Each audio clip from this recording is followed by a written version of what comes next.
What's up, guys? It's Nora, and today I'm back to share with you guys a life update because I haven't been on here for a while. Life's kind of gotten the best of us. However, I haven't had anything really to film, and I figured I would let you guys know about a small GI update because there's not much to say about that.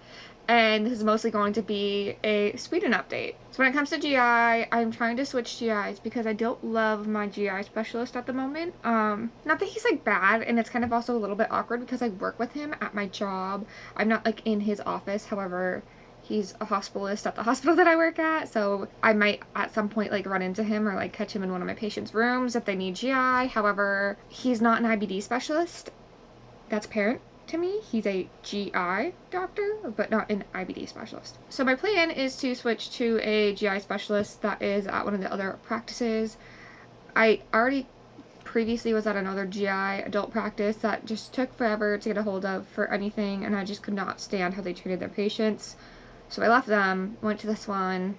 This one has like only 4 doctors and is also really hard to get in touch with because he wants to do colonoscopies all day. Just was not happy with like the fact that I practically had to tell him how to treat IBD. He just, like I said, likes to do scopes all day long, which makes him money.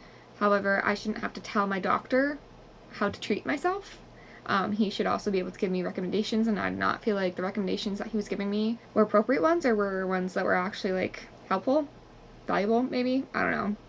So I looked online and found another actual GI doctor who is an IBD specialist, specifically who's in network for my insurance company, and I'm going to be seeing him in July. As for the Stelara update, I have my Stelara injection at the end of this week. I have it on Friday. I might film it, I might not. I don't really know yet. I work that day, so who knows how I'm going to be feeling after work. However, I've only gotten 1 dose. Yes, I'm still flaring. Am I flaring terribly? No. Am I hoping that this one may clear it up? Yes. May I possibly need the following dose after this to possibly get out of my flare? Maybe. That's a good possibility. However, we'll see. Now onto the update that everybody has probably been wondering about because we haven't said anything about it and we posted about it last year and then we kind of didn't like follow up with it, which is Sweden. Jacob and I never went in August. I can't remember if I said this in a video. However, we had booked things in June. 3 weeks later, everything got canceled. Like, the border shut down and everything. So then we had to figure out, like, when we wanted to reschedule our trip. I had just been starting a job. I was supposed to, like, go to Sweden, come back, and then start my job that I have now. And that clearly wasn't going to be an option.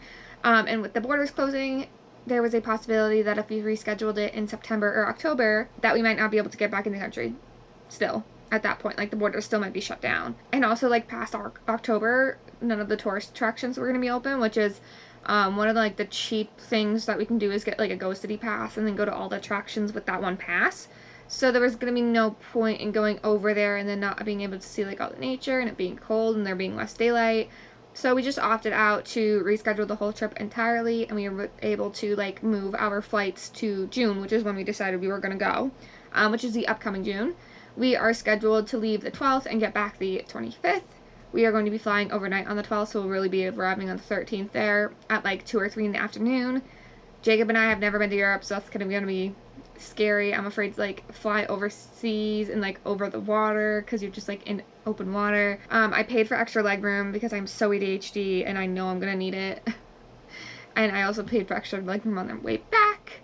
So as of right now, we are going to be doing the 13th through 19th in Gothenburg. Then we'll be getting on a train, the bullet train. I'm so excited for this. And practically going on the bullet train across the country and going to Stockholm. We originally were going to do a shorter trip in August. Then we decided to extend it a few days. We were going to go to Visby, which is the island of Gotland, for like 2 or 3 days. However, when we planned that into this upcoming trip, the flights just like did not make sense schedule-wise for us to get over there. So we ended up just saying, you know what, we'll maybe hold that for another time, another trip, and we will just do Gothenburg, Stockholm. We do Gothenburg first, and then we go to Stockholm, like I just said. And we have booked all of our flights. We've booked our hotel in Gothenburg. My next paycheck, I plan on booking the hotel for Stockholm. We've bought the Go City passes for Gothenburg, and then we just need the Go City passes for Stockholm, and we will be all set to go, which is super exciting. Like I said, I'm afraid. We also have to buy, like, they're called, like, day passes through our cellular company to get cellular service over there. I'm trying to think if there's anything else that we need to buy. We have like all of our luggage and everything. We have all of our clothing. We just have to like figure out what the temperature is over there and like what to pack, and then we'll be good. And Jacob's parents are bringing us down to the airport, so we don't have to worry about like parking or anything. I do plan on also vlogging that trip. It may not be the best of a vlog. Over in Sweden, culturally it's very different. People are very quiet over there, not as like boisterous and loud as Americans are, so I might not always like have my camera out like in my face or vlogging. However, I'm definitely going to like try and do like a compilation of like all the activities we did, so it might just be like clips, bits in here. I do have to buy multiple large SD cards for the GoPro specifically because I'm not going to be bringing like my laptop. I'm going to be bringing my iPad for like the flight over there.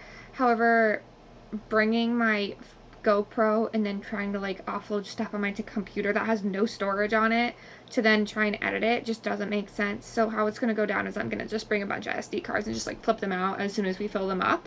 And then once we fill them up, and we might film the rest on our phone. I don't know. But that's the plan as of right now. Now for the update about moving.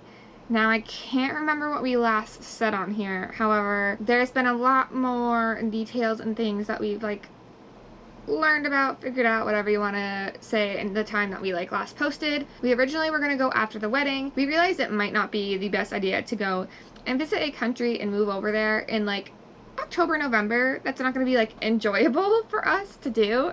It would be better if we were to visit and, like, move over there in the middle of summer and then start out. Jacob also was considering going and getting his master's degree.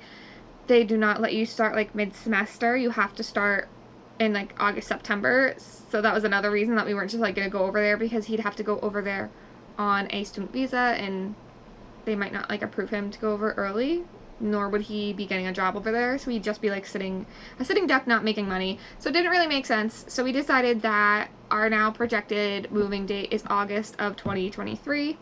Jacob originally did not know what he wanted to do, if he wanted to do school or work. He decided on school, which is what we thought in the beginning.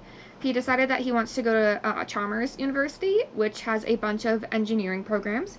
He is interested in a master's degree, and specifically a type of engineering that is structural. It also includes climate change and sustainability, which is super important to the government over there, not really America's. I'm sure there are some in America. However, there's like a specific degree for it over there, which is super cool. That is what he would like to go over and do.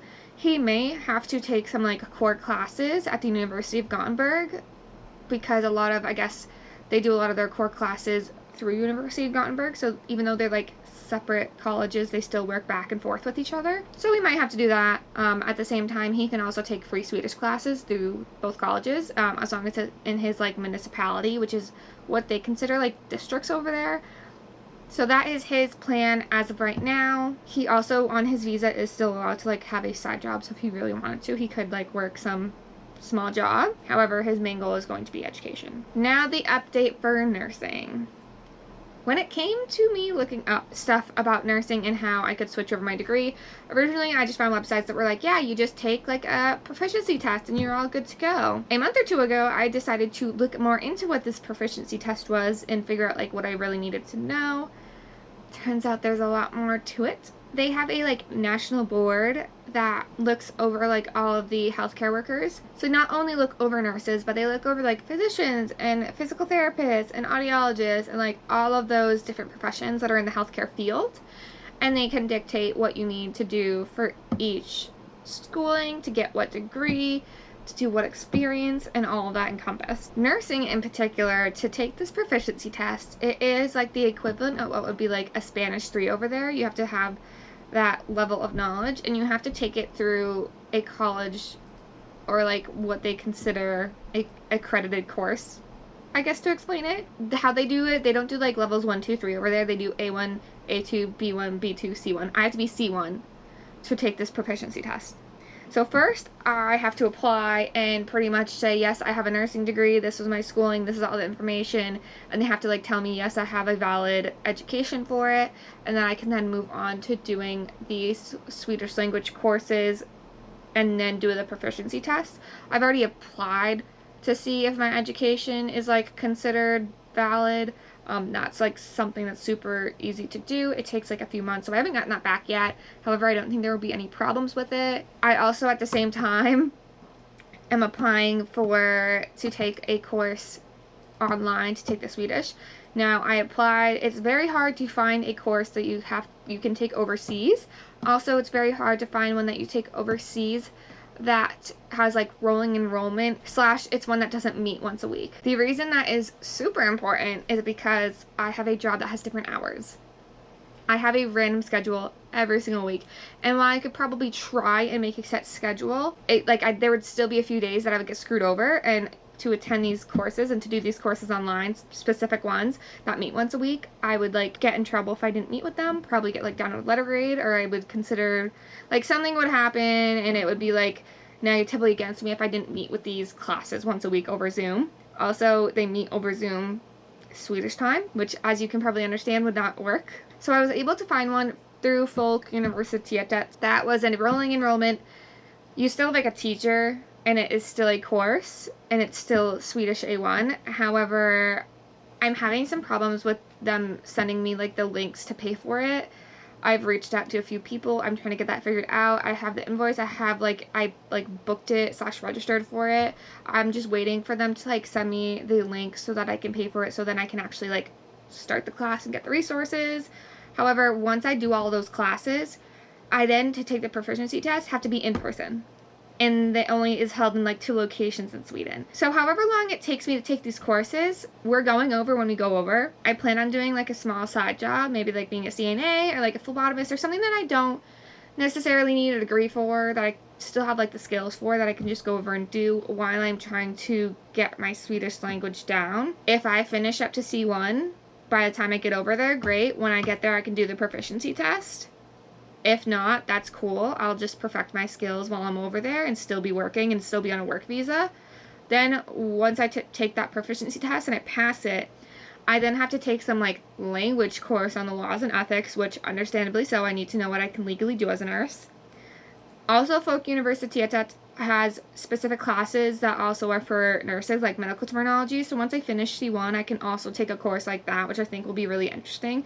I'm actually excited to learn these courses. I like learning languages, and I was good at it in high school, so it's something that is intriguing to me. I'm not just like doing it to do it. And then after I do that, I have to go and get 3 months of training. And I have to like figure it out myself with the hospitals. I have to reach out myself and do it on my own. So that would be also a great experience, because if I was to be able to get into the children's hospital and do my 3 months of training there, I could possibly then start working there right after that's done. It's a lot, definitely, for sure, but it's something that's definitely doable, and it's something that I would like to do. So that is the plan with Jacob and I going over to Sweden as of right now. We also have planned on going to Alaska in August. We planned this August trip like around the same time that we were gonna plan the Sweden trip.